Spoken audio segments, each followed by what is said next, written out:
Kamusta po mga katambay? Kamusta po ang lahat? Si Kamanong po dito po sa Tambayan Makabayan. Nagbabalik po para po magkomento po sa inyo. Samahan niyo po inyong lingkod. Magandang umaga po muna, tanghali, hapon, gabi.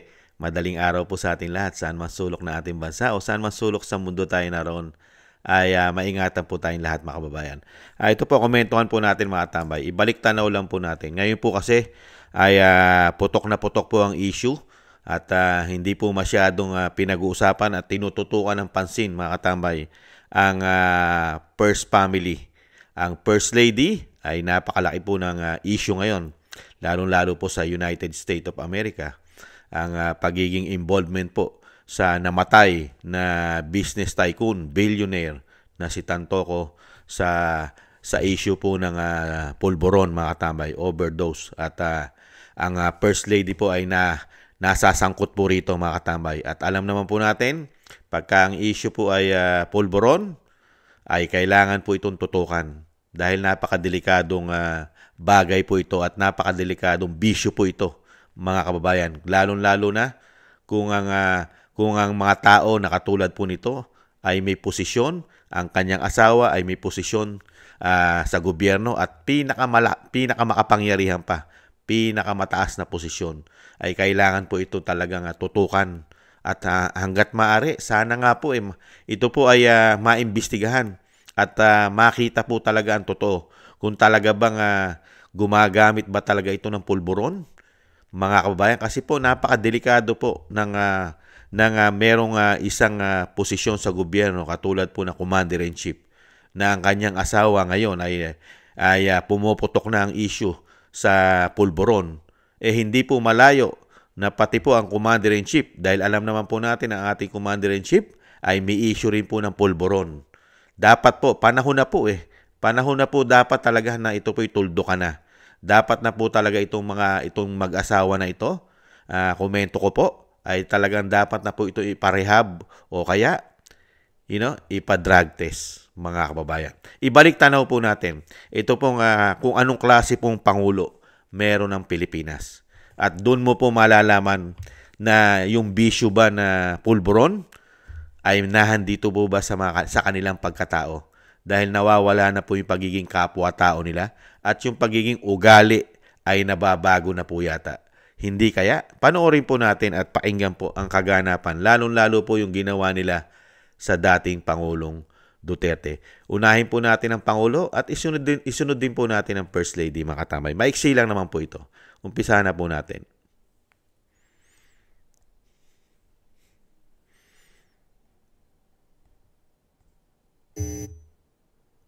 Okay, so when Vice President Sara Duterte made a statement of the Philippines handing out its own citizen to a foreign power, I wanted to ask you, Secretary, does that make her factually correct? Because in the end, people were wondering, did the Philippine government arrange for the plane? Kumbaga tayo ba ang nagbigay?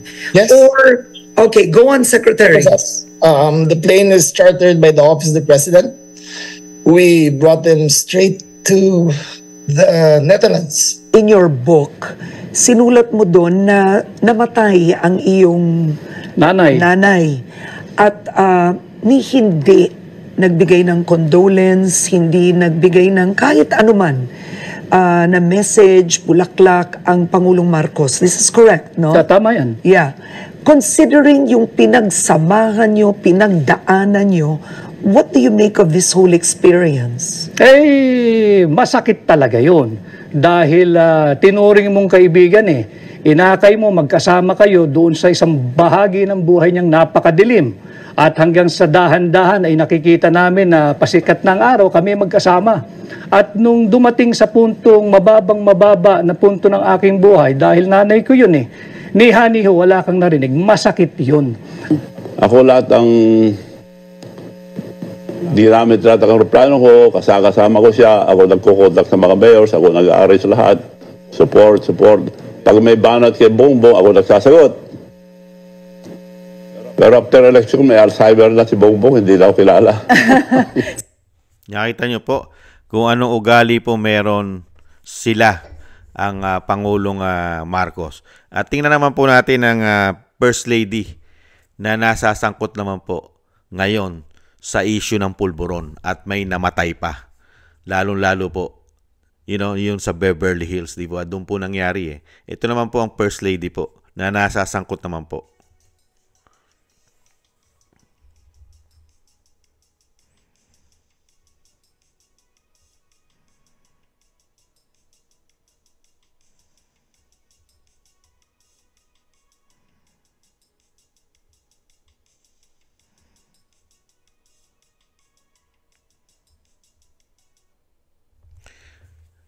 Nakita nyo po, yung mga galawan po nila, mga kabayan.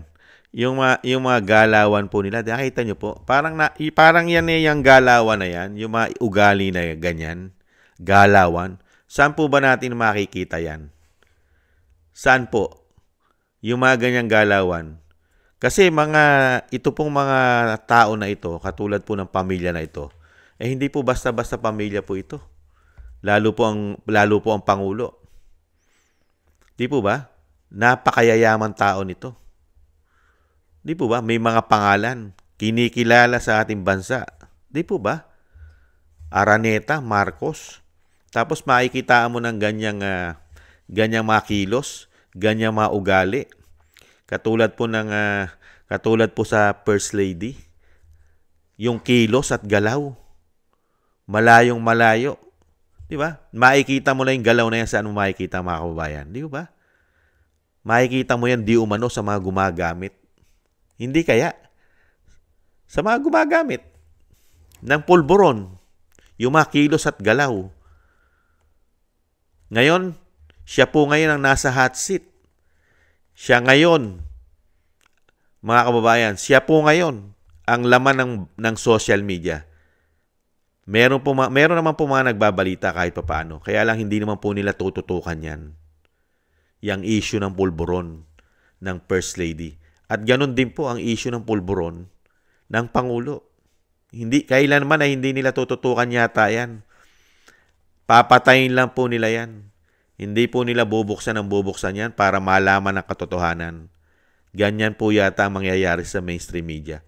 Ibabalita lang po nila, mga 1 araw, 2 araw, pero papatayin na po nila issue. Nakita po natin ngayon, kung kayo po ay nanonood ng balita, tayo po nanonood ng balita, ano po tinututukan po ngayon? Halos ng balita. Di po ba yung sabungero? Mga sabungero, tapos itong impeachment ng Vice President. Ngayon po, yan po ngayon ang laging laman na naman. Yan ang tinututukan po ngayon.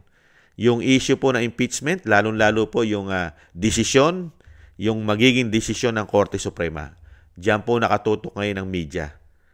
Binabatikos po ng mga congressman. Alin po ang binabatikos sa mga congressman? Ang Supreme Court. Pati po yung isang dating na may issue ng pagiging drag queen, pulburon queen, at nakulong pa sa Bilibid, si De Lima. Yan po, kinu-question niya ang Supreme Court. Diyan po nakatutok ang media. Pero ito po ang napaka-importante, mga kababayan. Kasi po ito Commander-in-Chief saka First Lady. Ito po ang dapat, di po ba? Ang kailangan ng isang bansa ay matino. Matinong presidente ang kailangan ng bansa. Walang bahid, kahit anuman. Di po ba kailangan na malinis ka?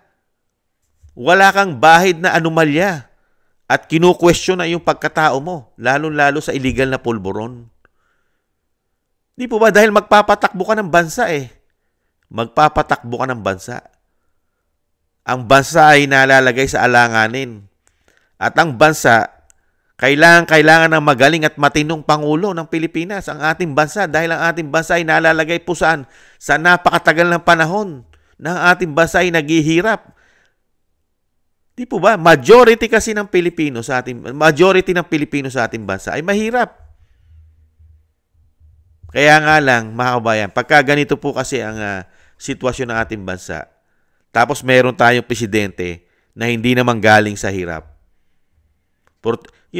Sila po kasi protektado ng mga oligarko, hindi kaya? Ngayon, kasama pa mga komunista yata. At lahat ng mga magnanakaw sa gobyerno, kaalyado pa yata. Dahil isang damukal din na issue ng korupsyon ng ating bansa. Isang damukal na pamumulitika issue. At pulburon. Kaya nakikita po natin ngayon mga tambay, yung issue ng ating bansa, masasabi mo ba na may direksyon ng ating bansa? Ngayon mo kasi mapagtatanto na talagang yung baho, hindi mo maitatago. Lalabas at lalabas ang mga baho. Lalong-lalo yung mga tinatago kung mabaho. Lalabas sisingaw Katulad po na sa First Lady. Di po ba? Tigas po ang kanilang pagsisinungaling diyan. Na kesyo ang First Lady ay wala sa Amerika. Noong mga panahon na yon, ang First Lady ay nasa Pilipinas. Di po ba napakarami nilang inilabas diyan na mga larawan na kesyo may na ang First Lady nasa Pilipinas, may mga meeting pa, may mga gathering pa na mga larawan na lumabas. At ang sinasabi ng ating mga kababayan ay mga old picture, mga recycled picture, recycled video. Di po ba? Pero ngayon, wala po silang masabi ngayon. Dahil hindi nila pwedeng pasinungalingan. Dahil mismong Amerika na naglabas. Naglabas na sila ng findings. At yung namatay na business tycoon, billionaire, ay kasama po sa entourage o kasama sa grupo ng First Lady nung pumunta sa Amerika. Magkakasama. At may mga senador pang kasama riyan. Di po ba? Pinangalanan pa rin si Jinggoy at si Senate President Escudero riyan. Nakita nyo po mga kabayan? Nakita nyo po yung sitwasyon ng ating bansa. Kasi po ang ating bansa nalalagay po sa alanganin talaga. Mukha po yata ang ating bansa ay talagang narco-politics yata ngayon. Hindi kaya narco-politics ngayon ang ating bansa? Lalong-lalo sa pagiging pulburon. Kasi nakakatakot po Natatakot po si Kamanong. Natatakot po ako na ang ating bansa ay saan pupulutin pagka ganito po ang nanunungkulan sa ating bansa. May mga issue ng pulburon. Baka isang araw ang ating bansa. Isang araw magising na lang tayo, may giyera na. Isang araw magising na lang tayo, ibinenta na ang ating bansa. Dahil sa ganitong sitwasyon. Di po ba? Wala nga solusyon sa problema natin sa kahirapan Ang solusyon lang nila kadiwa, sa kaayuda. At dito mo mapapatunayan mga tambay, kung anong klase rin meron ng Pangulo, kung anong klaseng pagkatao. Nasa direksyon po ba? At kung anong klase siya. Nakita nyo po yung kanyang mga paglabag sa batas. Dahil kung ang pag-aaralan natin ay yung ginawang investigasyon ng Senado, mismo ang Pangulo ang talagang nagplano sa ginawa pong pag-aresto. Hindi po ba yan ang lalabas dahil siya Commander-in-Chief? Siya pa ang nagpahatid. Siya pa gumastos. Pilipino pa gumastos. Taxpayer pa. Ang naghatid, mismo ang DILG Secretary na si Rimulya ang nagpatotoo. Pilipinas, Commander-in-Chief, lahat ang nag-utos, pati eroplano, Pilipino, taxpayer ang gumastos. Labag sa batas. Hindi nakakuha ng due process ang dating Pangulong Duterte.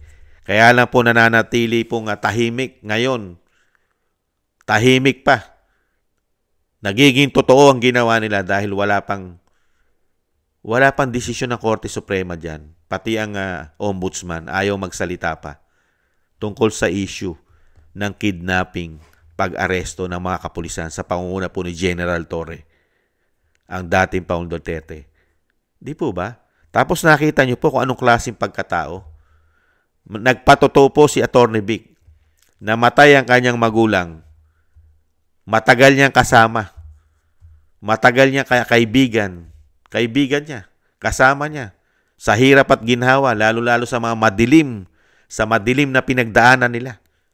Pero nung may liwanag na, nakaupo na sa pwesto, binaliwala na siya. Di po ba?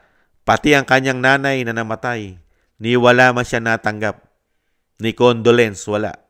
Bulaklak, wala. Wala lahat. Ganyan po klase ang ugali ng Pangulo meron tayo. Ganon din po yung patotoo ni Chavit. Ni Chavit Singson. Ano sabi niya? Lahat yung tulong na ginawa niya, pati eroplano niya, pati mga pagsagot at batikos, siya sumasagot sa mga batikos nung panahon ng kampanyahan. Nagamit ang kanyang asset, mga eroplano niya, sa pangangampanya. Ngayon po, kilala pa po ba siya ni President Marcos ayon sa kanya? Hindi na po siya kilala. Ganyan po tumanaw ng utang na loob ang Pangulo ngayon. At ganun din po ang pinakamatindi. Yung mismong pinatapon niya, siya pa mismo nagpadala sa dahig. Ano po nangyari sa dating Pangulong Duterte? Ipinalibing ang magulang niya. Binigyan ng respeto. Yung kanyang nanay, hindi na pinakulong dahil nagkaroon po ito ng hatol ang sandigang bayan sa mga graft and corruption nung kanyang nanay. Hindi na po tinutukan ni dating Pangulong Duterte yan dahil sa edad na dapat nung panahon na yun ay makulong yata ang kanyang nanay sa panahon ni dating Pangulong Duterte. Di ba tinutuliksa ng mga makabayang black yan? Yung kanyang nanay, special treatment daw nung panahon ni dating Pangulong Duterte. Nakita niyo po kung paano tumanaw ng utang na loob itong pamilya, lalong-lalo ang Pangulong Marcos. Ano po ang ginawang pagtanaw ng utang na loob sa dating Pangulong Duterte? Kidnapin ayon sa Senado. Ipatapon sa dahig. Walang jurisdiction ng ICC sa atin. At mismo ang pamahalaan, wala po tayong mga ebidensya. Kahit ang DOJ nagsalita, walang mga ebidensya sa dating Pangulong Duterte. Paano po nangyari? Ngayon may mga ebidensya na. Gamit po ang mga makakaliwang grupo. Di umano sa mga ebidensya sinasabi nila sa dating Pangulong Duterte. Biglang nagkaroon ng mga ebidensya. Pangulong Marcos pa ang nanguna. Gamit ang pera ng taong bayan yata para ipatapon. Nakita niyo po yung ugali. Binigyan mo ng napakaganda. Tulong, respeto, tinulungan mo pa. Makabalik sa kapangyarihan sila. Ganon din ang ginawa sa Vice President natin ngayon. Ano po ginawang tulong ng Vice President sa kanila? Lalo-lalo po sa Presidente. Hindi po nanalo yan. Never nanalo po yan nung tumakbong Vice President yan. Kalaban si Leni. Talo siya. Di po ba? Mismong Vice President, ano sinabi? Niligawan siya ng kapatid na tinatawag na Ateng. Si Manang Aimee daw. Niligawan ng Vice President dahil ayaw tumakbo na presidente ng Vice President. Ayaw niya tumakbo sa higher rank na opisyal ng pagiging Pangulo o Vice President dahil pinipilit siya ng tatay niya nung panahon na Pangulo ang dating Pangulong Duterte. Di po ba siya pinatatakbo? Ayaw. Kaya nga ang pinatakbo si Bongo saka si Bato.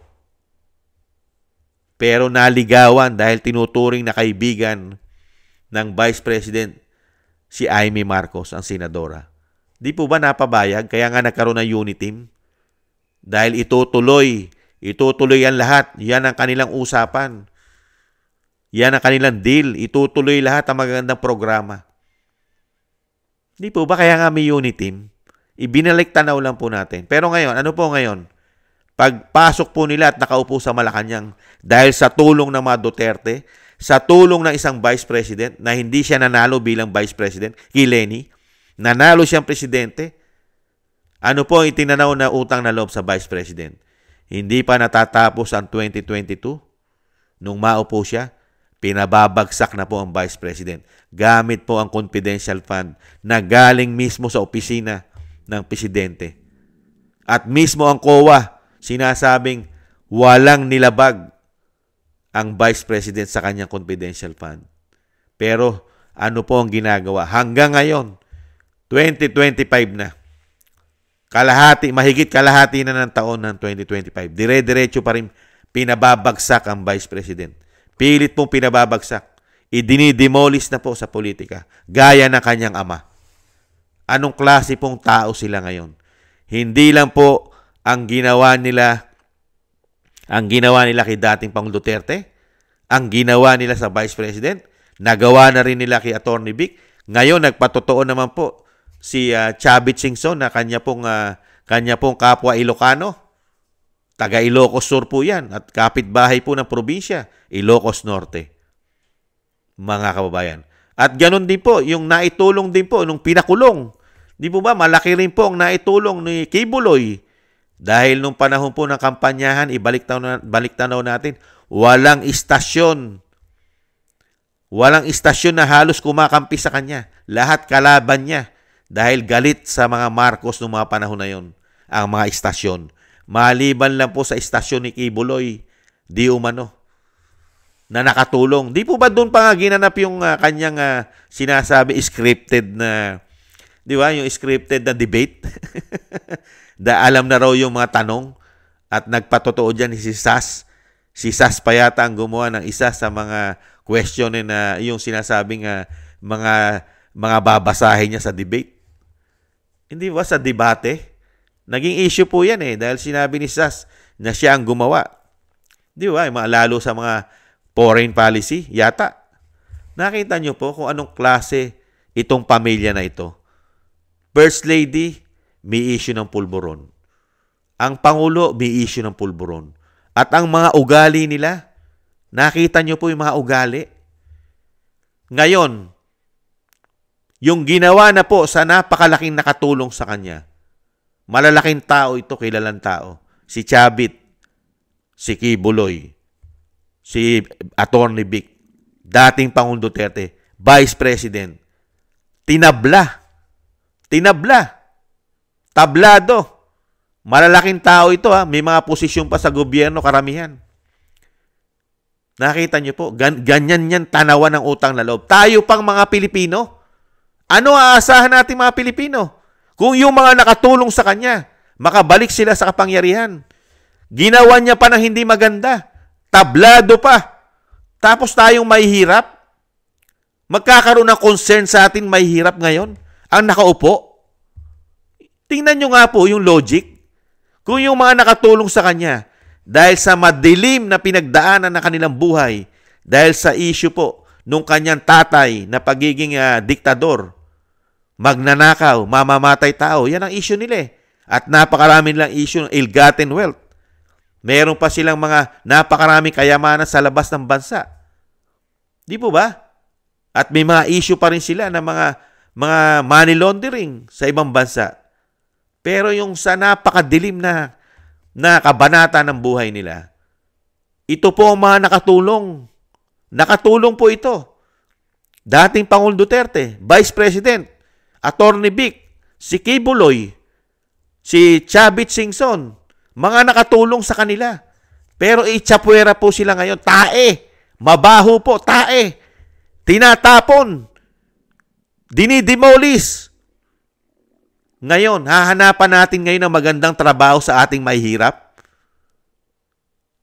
Magkakaroon ng concern sa mahihirap para pa-asensuhin ang mahihirap, para bigyan ng magandang buhay ang mahihirap, mga kabayan. Ganun po ba? Yung ganitong klaseng Pangulo na hindi marunong tumanaw ng utang na loob sa mga kaibigan niya, sa mga nakatulong sa kanya. Tapos ngayon, hahanapan natin ng magandang trabaho sa ating bansa. Yung ganitong ugali. Tapos meron pang involvement sa pulburon. Unbelievable. Ano po sa tingin niyo, mga kabayan?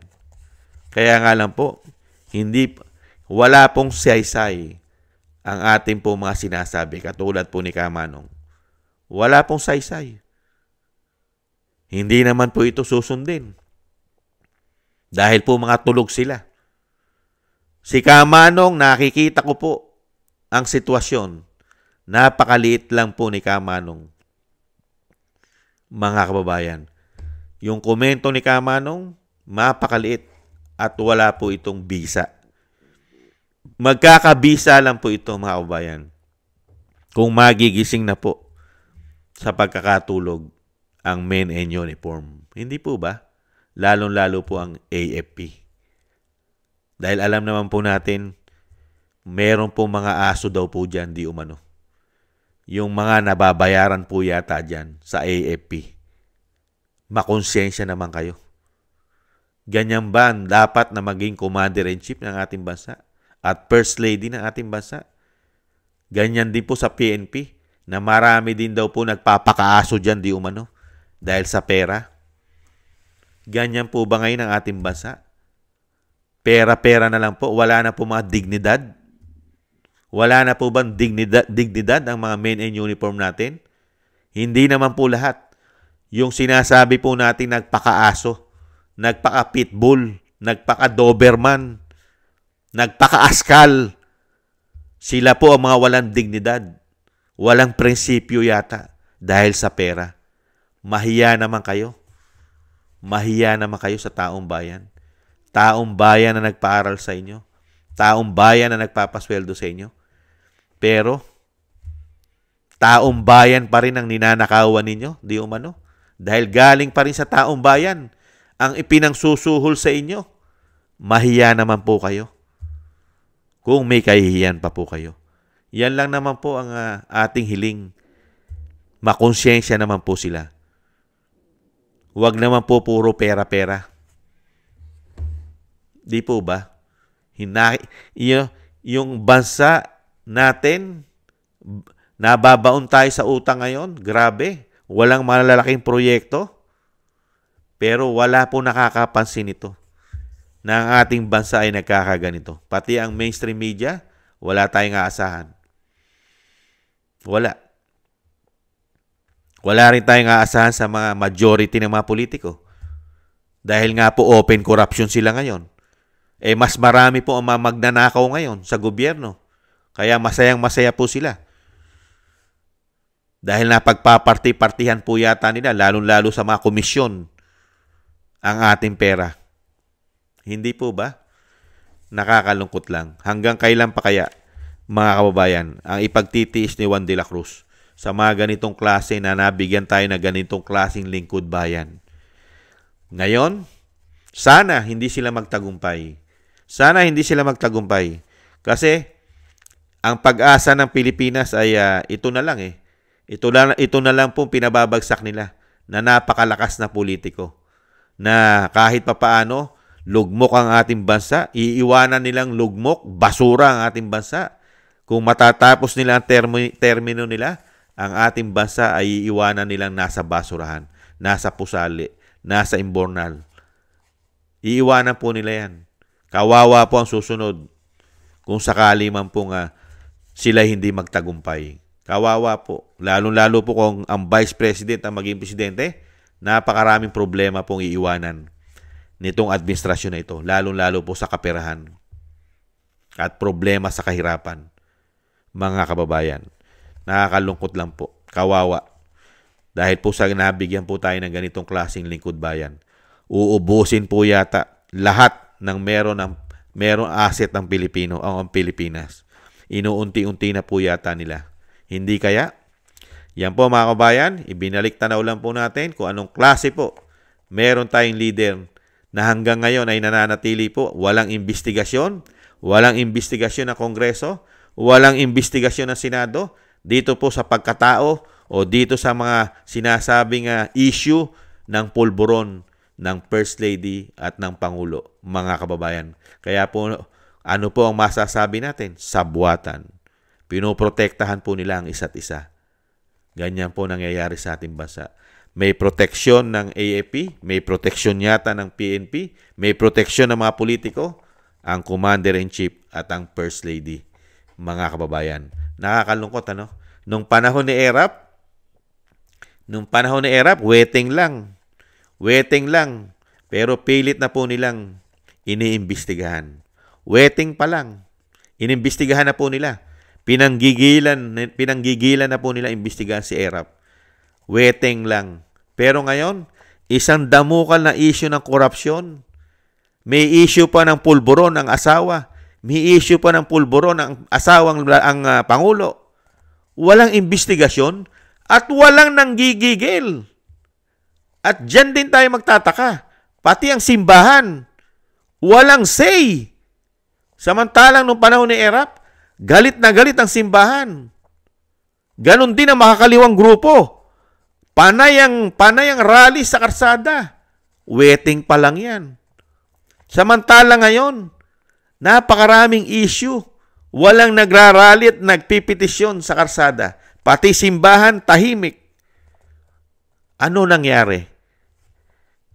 pera, natapalan lahat ng pera, at nabigyan ng mga pwesto sa gobyerno, nabigyan ng kapangyarihan, kaya naging kampi-kampi na lahat.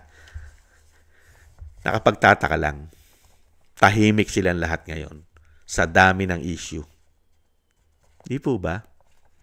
Maraming salamat po mga kabayan sa nakagusto po ng ating Tambayang Makabayan sa YouTube at TikTok. At ganun din po sa mga nagko-comment, like, share, and subscribe. At sa ating po mga subscribers, maraming salamat po. Mabuhay po kayo. Ingat-ingat po. Shoutout po sa inyo lahat.